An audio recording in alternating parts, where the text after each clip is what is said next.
Okay, we have looked at sort of the larger schools, here's the big pictures of all the different types of approaches. We looked at allegory or allegorical school, traditional interpretive school, rationalistic, subjective, and the literal, or the grammatical, historical, rhetorical school.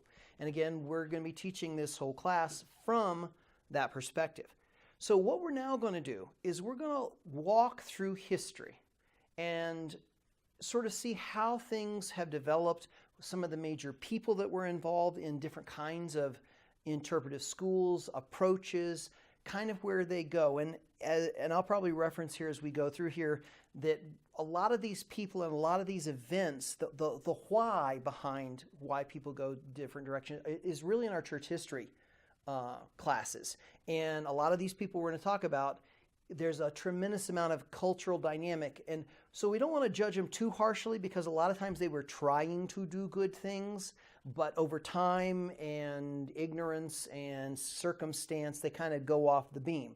So that's something we always have to be careful of because we have to be careful about it with us. We can do the same thing. We can start down one path and diverge a little bit and get ourselves into trouble. So by reflecting upon what's going on with the historical accounts and these different movements and schools and traditions, we'll have a much better perspective of knowing where we are, why we are. And as we get towards the 20th century, we're going to see a lot of the thinking patterns that have an influence, in quote-unquote modern day, influence the church even today. And you'll see this in people's thinking. So what we're going to do now is we're going to look at, beginning with the sort of the historic framework, where the ideas for a lot of these things came from.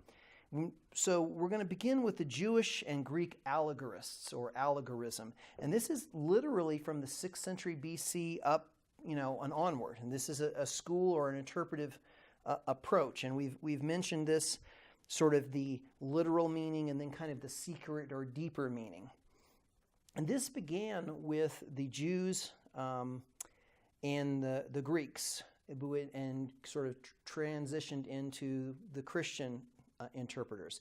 It originally began with the Greeks themselves, and they looked at their own gods, if you will, and they kind of went, ooh, these gods aren't really very cool. There's a lot of moral failings here, so maybe what was written about them, maybe that was just sort of a story or a narrative. There's something deeper behind it. So they kind of had to make up things, if you will, to harmonize the craziness of their gods, because their deities were not exactly what you would consider ones to emulate. So a lot of this type of an idea came along to find a deeper meaning. And this was often associated with, this is sort of back in the time of guys like Homer. And when you think about Homer, Homer was the same time period as Elijah. So they were roughly in the same time. And a guy named Hesiod, these type of Greek philosophical people were trying to struggle with the Greek gods and come up with a way to interpret them with some dignity. Now, this school of thinking became more and more centered in Alexandria, because if you remember good old Alexander the Great, conquered the known world, and after his death, some of his generals divided up his empire, and they ended up with 4 major sections of empire, and one of them was centered in Egypt, in Alexandria, of course, the town named after Alexander the Great, because he kind of renamed the town that was there. And the Ptolemaic dynasty began a great learning center, the Alexandrian Library, and all sorts of stuff. And this is where the Septuagint came in. We've talked about that previously. The Jews, who also, from the Babylonian captivity, some of them went into exile, some of them went there. They moved there. It was a seat of learning. And a lot of the Jews picked up on this interpretive methodology. And it was used to sort of bridge the idea of truth with the Old Testament and Greek philosophy. There was a correlation. And it's really tough to bridge those two ideas from an Old Testamental idea to Greek philosophy unless you create allegory or use allegory to build those bridges. In other words, it's kind of creating the big ideas. Okay, you guys talked about it this way and we talked about it this way, and there's sort of similar idea between the two. And that's kind of where this school began to develop. And the Hellenistic Jews, in other words, the ones who were not in Judea, sort of began to think this way, and they also started picking up a little mysticism and some of the asceticism that we see like in the Jewish Essene sects. Again, the literal meaning was not gone. It wasn't there. It was just, okay, yeah, you can read that, but here, let me show you the deeper meaning. And in some sense, the Scripture is like that. Here's what it says now. Wow, look how it unfolds. But the problem is they used allegory to create the unfolding, as opposed to, as we would do, here's what it's saying, here's what it's telling you, now look how it applies. And see, that's a difference. How allegory works versus how you apply what it says. Question? Yeah, Rick, in terms of bringing Greek philosophy together with the Old Testament, were they trying to show that Israel's God had the same good characteristics as the Greek gods, or what do you think they were trying to do there? Well, when they were trying to sort of bridge that gap between the Greek deity and all, they really came, it's sort of like we see in the New Testament, the idea of the Logos. That was a Greek idea. Okay. And it was, our God is the God, and therefore there is truth out there, and other people have truth, but not whole truth. And so they were trying to show our God, we're not just some little petty, Semitic tribe, little nothing. Our God actually is truth. Well, if you're going to claim that, you're going to have to show to the educated and elite type of thing how our God really has truth. That you may have some of it, but not all of it. Matter of fact, this is exactly the same thing that the Christian apologists, which we're going to talk about a little bit later, run into the same wall. Oh, Christianity's for all those unwashed masses, but us intellectuals, we need to speak to Greek philosophy and to Greek mythology. And so that's why these allegoristic ideas get picked up in Christianity to try to bridge that same gap.